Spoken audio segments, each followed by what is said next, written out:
seated hamstring curls now, okay? First things to go over here before we even get started with the movement is, again, just like we had the leg extensions and the rotation, the rotation of axis, the axis of rotation. Boom, right here, again, you'll see that always on the hamstring curl. We wanna make sure that your knees are lined up with that axis, okay?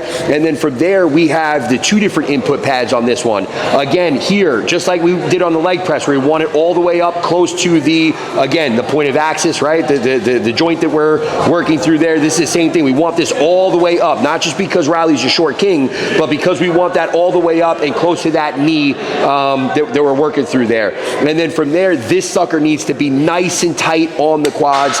We want that, again, to be a point of stability for us. So we want to jam that down until it's almost like squishing your thighs together against the seat itself. And now you can legitimately push up against that to get some leverage for a better contraction. All right, but now as we're at this point, we can go through a pretty simplistic exercise here, right? The machine basically sets us up in a perfect position to just be able to worry about knee extension and then ultimately knee flexion. And the only thing that we want to be considerate of here is making sure that we take advantage of this full range, right? The reason why this exercise is awesome is because of the way that it loads, right? Through that shortened position all the way through that mid to lengthened position. So we really want to make sure that we're using a weight here that we can control from top to bottom.